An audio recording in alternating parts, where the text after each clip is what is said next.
Hi there, Erica from Collective Commons here to talk to you about the artist's way. So welcome to the study group. I'm going to try to distill all of the magic and the things that kind of come up in our live study groups here into a short video for you so that you can follow along and just so that you can be part of this journey and I don't know, just to feel a little bit more connected to the conversation. So, welcome. Obviously, you're interested in the artist's way, which is super, super beautiful and wonderful. And I myself have had this book circling me for years, and not really it just wasn't the right time, right? But it's the right time now, so let's do it. This book is A Spiritual Path to Higher Creativity, and it's all about discovering and recovering your creative self. And so one thing that I want to note is you are creative. Everyone is creative. Everything that you do is creative, from the way that you get dressed in the morning to how you brush your teeth to how you make your dinner. Like every moment you are creating. You are creating your own life. We are all limitless creators. So this course is for everybody. Like I said, I've never done this myself because it's pretty intense and I need some accountability. Like I know myself, so that's why I created this group. So if you're following along with us here in real time, it is no coincidence that I started this study group at the beginning of Pisces season here in 2021, because what better time to call upon the magical, mystical, dreamy, poetic energy of Pisces season than when you want to dig into the artist's way, right? And so this is a 12-week program, but we're doing 14 weeks because I'm extra. And because I wanted a week where we could have this little introduction where you can kind of like get yourself like acclimated with the introduction alone was 30 pages. So I was like, that's a week in of itself for me. And then when I was looking at the calendar, like adding an extra week, one, I don't like to leave anyone high and dry, but two, when we add an extra week, we get to end at the beginning of Gemini season, right? And Gemini is all about that curious, intellectual, that thirst for knowledge kind of vibe. So what better way to do that? And in the middle, like when we hit the wall maybe a little bit and we need to get over the hump, we're going to be in Aries season, which is like, this whole fiery rebirth and passion and moving forward. So I think that's all going to be pretty dope.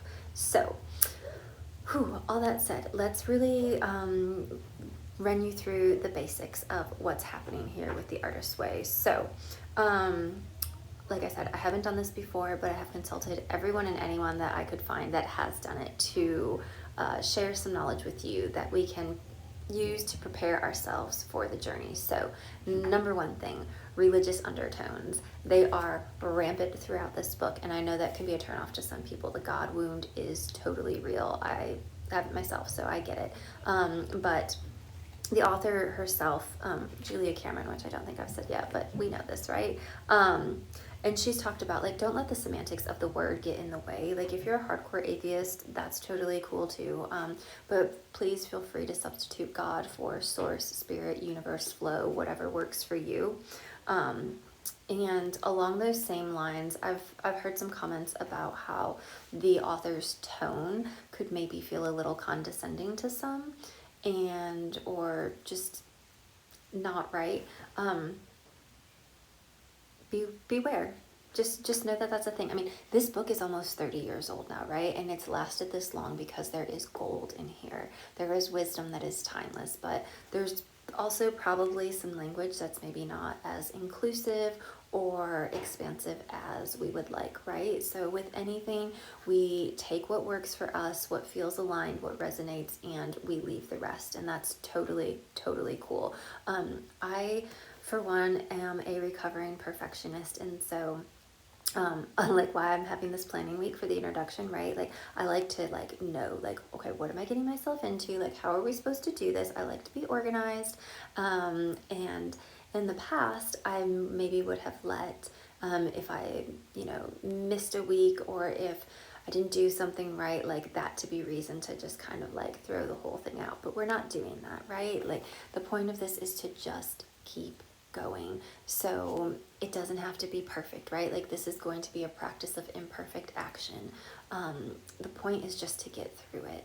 So if you do fall off on any of the exercises or the reading or anything, like I very strongly encourage you to pick it back up and stick with us. So it's not an easy ride, but that's why we're doing this in a group. And so you can hop into the Slack channel at any time for some extra community, or just give me a shout. Leave a comment here. Like if you need a little extra support, we got you. So there is that. Okay, what else do we need to know about? So introduction, I think we've gone through that. Let's see, religious undertones. So let's get into the spiritual electricity a little bit, the basic principles. So Julia Cameron says that our creative artist is an inner youngster and prone to childish thinking. If our mom or dad express doubt or disapproval of our creative dreams, we may project that same attitude onto a parental God, and this thinking may be undone. So this is inner child healing. This is shadow work. This is serious business, y'all. Like we're doing this. I don't know what your reasons are, but my personal reasons are I was just feeling like a little bit stuck, feeling a little uninspired, feeling a little unable to actually take the creative thoughts and the ideas that I have in my head and like put them into action. And so when we're feeling those things, there's something there. And sometimes it takes a little bit of heavy lifting to move through them, right? So I love that the author in this book talks about how we are not necessarily the source of creativity, right? We are the channel. There's also a great TED Talk from Elizabeth Gilbert about this, her first one, where she talks about daemons, and up until fairly recently in the whole history of humanity, most artists and creatives didn't believe that they were the sole source of their art or their work, right? That they are just the channel, they're the vehicle, that the daemons like work through them, and that this inspiration and this creativity comes through them. So that's a thing, and that's real. There's 10 basic principles that you are encouraged to read every day. But one thing else that I've learned from everyone I've talked to is be prepared to be very compassionate with yourself. Give yourself a lot of grace. There's going to be a lot of feelings that come up in this work, right? There's going to be just a lot. And so make space for yourself. Give yourself love. Give yourself compassion. That's going to be really, really important. Another thing to note is this is a recovery program, right? So you might notice it's a 12-week course. I believe she mentions in here somewhat modeled on like the AA 12-step program, right? Because we are recovering our creativity, because we have it. We've always had it. We were born with it, but somewhere along the line, maybe it got a little muddled. And so with any recovery process, there is a stage of withdrawal.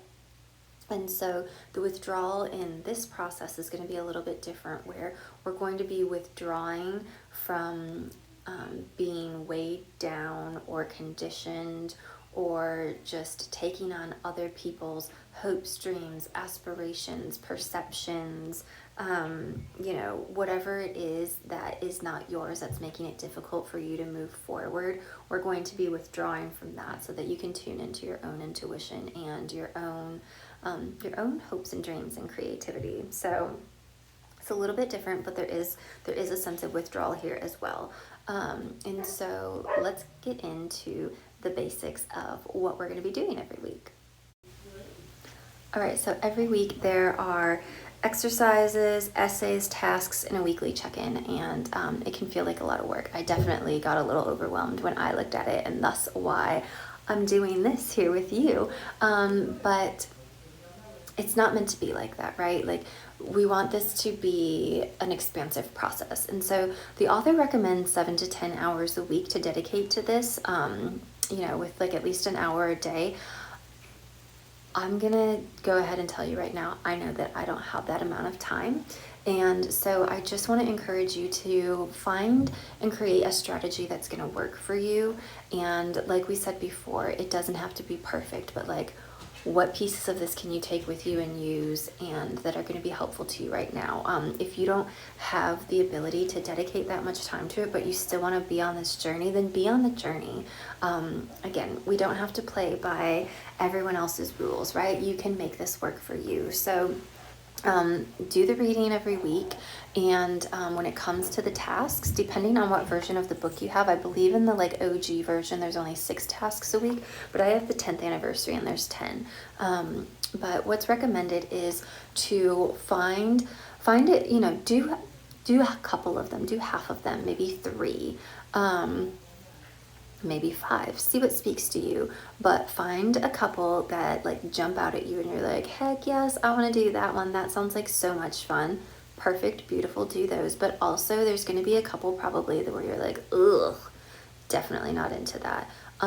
Notice what you're resisting and do a couple of those, because what you resist persists. And if something is hitting a nerve with you, then that is a sign that there is something there that is worth taking a look at, right? Because there's a wound, there's an open sore, there's something there that could use a little love and attention. And so definitely here to invite you and encourage you to take a look at those. So that's kind of like every week there's going to be that. There's going to be some reading, right? And there's going to be some tasks. And you're going to want to do a couple of those. So there's that, but then there's also something that you're going to be doing every day. And this is the crux of the Artist's Way. And that's your morning pages. And so morning pages are, you get up and you just put pen to paper and you stream of conscious write. It doesn't have to be pretty. It doesn't have to be legible. There's spelling, punctuation, grammar, none of that matters, right? It is simply about doing this brain dump of, before you have any outside influences, before that inner critic turns on, like just getting things out onto paper. And so this shouldn't take a long time, right? Like, I've heard of some folks that are like, it held up their whole day because they're trying to get these 3 pages done. Just write your grocery list if you have to, write affirmations, but just keep going, right? I don't know what to write. I always use the example of, I've been toying with morning pages for a while now, and like one day my daughter was just having a meltdown and didn't want to give me any time, but I was like, nope, I'm doing this. And so I only did a page, but in true like Bart Simpson fashion, I just wrote, I can do hard things, over and over and over again until I filled a page. Just get something on paper. So again, it's recommended 3 pages, but if you can only get 1 page out, then do the 1 page. And so someone in the study group asked, like, what if your hand can't keep up with your brain? And someone else had a killer pro tip, and she was like, if that's the case, then just keep your hand moving, right? Like, just draw loops or write a word, here and there. It's the act of it, right? So it's not about the content, it's about the action. And scientifically, there's some logic behind that, right? So get the thinking, get the movement, call it a day. Those morning pages you're going to be doing every single day, at least in theory, right? Like, no one's perfect, but you're going to want to try to do those every day. And then the second big thing, and this is going to be a once a week thing, is the artist date. So I was thinking, like, right now it's 2021. I can't just like hop in my car and drive down to the museum and go see Picasso, right? It just doesn't work like that. So I was like, maybe I'll skip the artist dates, but so many people that I talked to were like, you have to do the artist dates. Do not skip those. Those are important. So getting back to that whole inner child concept, when you're thinking about these artist dates, thinking about that inner child, like, your inner child didn't necessarily want like flashy toys and, gadgets or big excursions, right? They just wanted some like one-on-one undivided attention with you know, their caretaker, their parent, someone that they loved. And so that's exactly what these artist dates are about. They are just you time. So block off 30 minutes, 60 minutes, 2 hours, whatever. No partners, no pets, no kids, no friends. This is just for you. And this is a time to refill your own creative cup. So a lot of times, speaking from the I know that I definitely pour out more than I put in a lot of ways. But let's think about this creatively. Like, we want to refill our creative cup and our creative resource. And so think about that with all of your senses. How can you absorb and intake some creativity? So sure, it can be going to a museum, it can be looking through some kind of art book, but it can also be a lot of other different things too, right? Like, it could be getting some Play-Doh and just goofing around for an hour. It could be making Play-Doh, super cheap and easy, highly recommend. It could be cooking, it could be sewing, it could be dancing to your favorite music or new music, right? Like, maybe you're really digging this, you know, you've got this wanderlust and you want to go travel, and so you're thinking about South America, and so you start listening to some like Brazilian music, or you've got this craving to connect to, you know, someplace else. Then look up some music from an era, from a place, and pop that on. Anything. Food, same thing, right? Like, are you missing Italy? Go get yourself or make yourself some really great Italian food. It can be anything, but it's time just for you to spend absorbing, intaking, creating if you can, but also just like refilling your own creative cup with beautiful, wonderful things that light you up and make you happy. So that is that. I think those are the big points of what we talked about in our study group. So there's that. There's an artist contract. Definitely recommend that you write that out for yourself and sign it. Maybe put those basic principles up so that you can check those out every day. And that's about it, I think. I'm super pumped to be on this journey with you. If you have any questions, like I said, please pop into the Slack channel and let us know what's going on with you. And I think that's it. If you can join a study group on Thursday, that's totally cool. If not, that's fine too. You're still in this container. You're along for the ride with us. My dog says it's time to go, so I'll see you next week.